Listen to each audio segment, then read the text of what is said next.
Les 5 meilleurs tireurs de coups francs de l'histoire du football. Salut à toutes et à tous, c'est Antoine, bienvenue dans cette nouvelle vidéo. Aujourd'hui, nous allons voir le classement des 5 meilleurs tireurs de coups francs de l'histoire du football. Si tu kiffes ce genre de contenu et cette nouvelle série de vidéos, fais-le moi savoir en commentaire en me disant les prochains sujets de vidéos que tu souhaiterais voir avec les 5 joueurs. Sans plus attendre, nous allons attaquer ce classement avec le 5e joueur. Classé en 5e position, il y a 2 joueurs qui sont ex-aequo. Il y a Michel Platini et Lionel Messi. Commençons par Michel Platini. C'est 353 buts sur l'ensemble de sa carrière, dont 50 buts sur coup franc. Ce qui nous fait un total de 14,1 buts marqués sur coup franc dans toute sa carrière. L'un des coups francs les plus importants de sa carrière, c'est lors de la Coupe du Monde 1978 face aux Pays-Bas. Coup franc à plus de 20 mètres, légèrement excentré sur la gauche. Il tire côté gardien, petit filet droit et ça fait but. Pour l'époque, Michel Platini était indiscutablement le meilleur tireur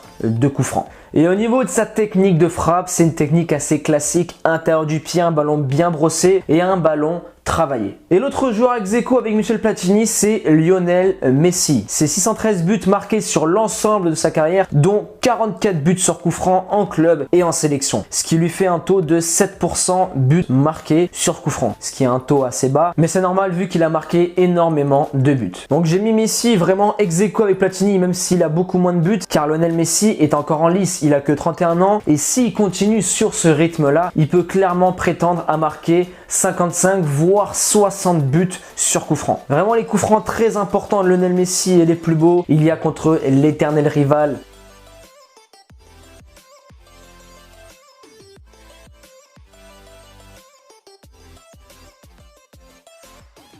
il y a en Copa América en 2016.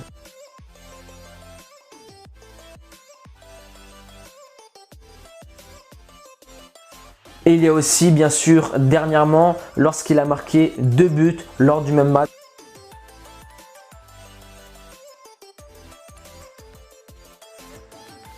Et d'ailleurs, Neymar et Cristiano Ronaldo ont déjà réalisé ce genre de performance. Sa technique de frappe est assez courante dans le monde du football. Pirlo a à peu près la même. Un bon coup franc brossé avec légèrement de puissance mais une super bonne précision. Et parfois, ce type de joueur, ce qui leur manque pour marquer plus de coups francs, c'est la puissance. Car en général, ces coups francs sont cadrés mais les gardiens anticipent et ils arrivent facilement à arrêter le ballon, voire même le capter. Car la puissance n'est pas au rendez-vous. Même si son efficacité est quand même extraordinaire. Passons à la 4e position avec le fameux Cristiano Ronaldo. CR7, c'est 654 buts dans toute sa carrière en club et en sélection et ça fait 56 buts sur coup franc, ce qui lui donne un pourcentage de 8,5 buts marqués sur coup franc dans toute sa carrière. Donc comme tu peux le constater, c'est assez bas en termes de pourcentage pour des joueurs qui ont marqué beaucoup de coups francs, mais à côté Cristiano, il a marqué plus de 154 buts. Donc c'est logique. Cristiano Ronaldo sur les coups francs, c'est vraiment très atypique et très spécifique. Je pense notamment à sa course d'élan. Il commence toujours, comme tu peux le voir sur la vidéo, les 2 pieds écartés et ensuite il prend une assez grande course d'élan pour venir frapper coup du pied. Et l'avantage qu'il a avec ses coups francs, c'est qu'il a beaucoup de puissance. Donc au niveau de la précision, si elle n'est pas vraiment en pleine lucarne, avec la trajectoire que prend le ballon, ça fait souvent but lorsque le ballon est cadré ou du moins ça met en grand danger le gardien et la défense adverse. Les coups francs qui m'ont le plus marqué de Cristiano Ronaldo, c'est notamment à Manchester United. Ce coup franc où il frappe et le ballon contourne le mur par l'intérieur et il vient se glisser dans la lucarne droite avec un effet monumental et jamais reproduit dans le monde du football. Et il y a bien sûr aussi son dernier coup franc décisif en match de poule lors de la Coupe du Monde 2018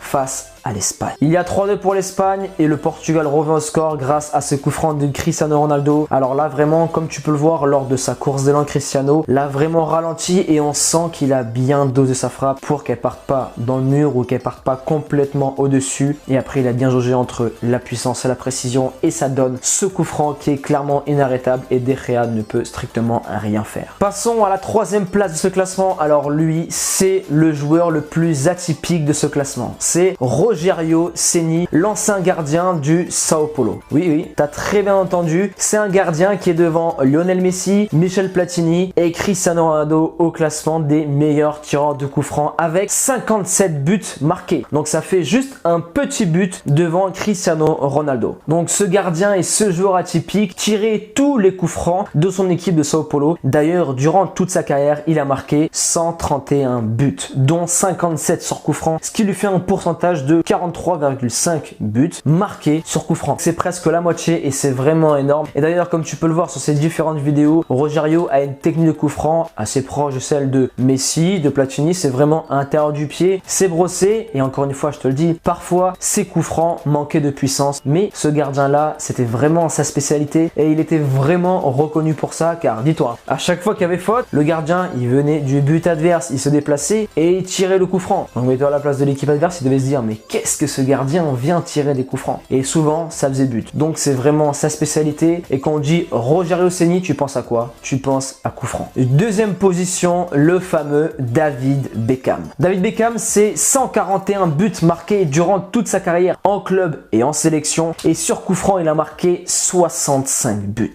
Ce qui nous fait un pourcentage de buts marqués sur coup franc de 46%. Donc vraiment, lui aussi, il est vraiment proche de la moitié de ses buts marqués sur coup franc. Et le coup franc le plus important de la carrière de David Beckham, ce qui a fait vraiment un grand bruit dans le monde entier et c'est même devenu un but historique en Angleterre, c'est en 2001 face à la Grèce. L'Angleterre perd 2-1 et à la dernière seconde, à 25 mètres du but adverse, légèrement excentré vers la droite, David Beckham met un coup franc brossé, lucarne gauche. Et quand tu regardes son coup franc, c'est mi-coup du pied, mi-enroulé. Et c'est là où c'est vraiment un tireur de coup franc atypique car David Beckham, il peut tirer vraiment de loin avec son intérieur du pied car il a vraiment une très grande puissance de frappe. Et ensuite, regarde bien, à chaque fois qu'il tire ses coups francs ou des coups de pied arrêtés, et il lève toujours son bras gauche opposé et ça lui rajoute vraiment le petit style made in Beckham. Et enfin, le premier de ce classement, comme tu as pu le voir sur la miniature, c'est Juninho Pernambucano. Vraiment, c'est le tireur de coups francs au-dessus de tous. C'est vraiment le meilleur au monde avec une technique de coups francs qui n'a jamais été égalée. C'est le seul joueur de coups francs où, lorsque tu es joueur ou gardien, tu vois la frappe partir, tu la vois monter, tu te dis c'est bon, elle va aller en corner. Et au dernier moment,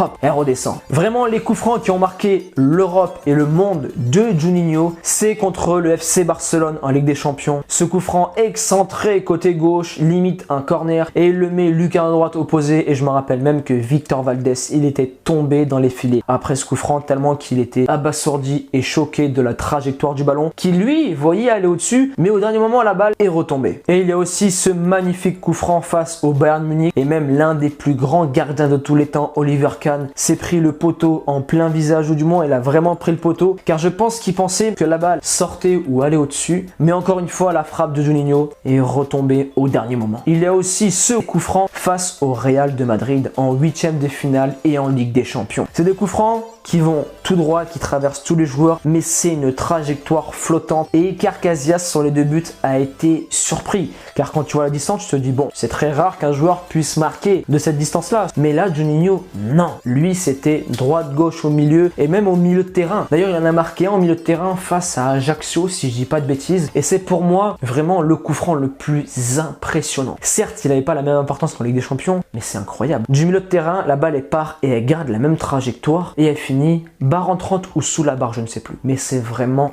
incroyable et le gardien adverse a été surpris par la trajectoire et la force qui a été maintenue tout au long de la frappe de Juninho. On arrive à la fin de cette vidéo et j'ai une question à te poser. Est-ce que tu penses que Lionel Messi, qui a 44 buts marqués sur coup franc, va égaliser ou rattraper Cristiano Ronaldo qui a 56 buts sur coup franc, sachant que Cristiano ne tire plus les coups francs, sauf au Portugal, mais à la Juve il ne les tire plus, car c'est Pjanic côté gauche et Dybala côté droit. Alors que Messi tire tous les coups francs en Argentine et au Barça, et en plus il est sur une super série de 9 ou 10 buts marqués sur coups francs cette année, et depuis 2014 il est à 18 coups francs marqués, ce qui fait qu'il est devant toutes les meilleures équipes européennes. Encore une fois, si tu kiffes ce genre de contenu et cette série des 5, fais-le moi savoir en m'explosant la barre des likes et des commentaires avec le hashtag motivation 100%. Et enfin, j'ai un cadeau pour toi, je t'offre mon livre La Bible du footballeur et tu as juste à cliquer sur l'icône qui s'affiche juste ici pour Pour le recevoir, tu rentres ton adresse mail ensuite dans les secondes qui suivent. Je t'invite à aller dans ta boîte mail et tu verras, tu recevras le livre en PDF. On arrive maintenant à la fin de cette vidéo et je te laisse là. Persévérance et motivation et on avance ensemble.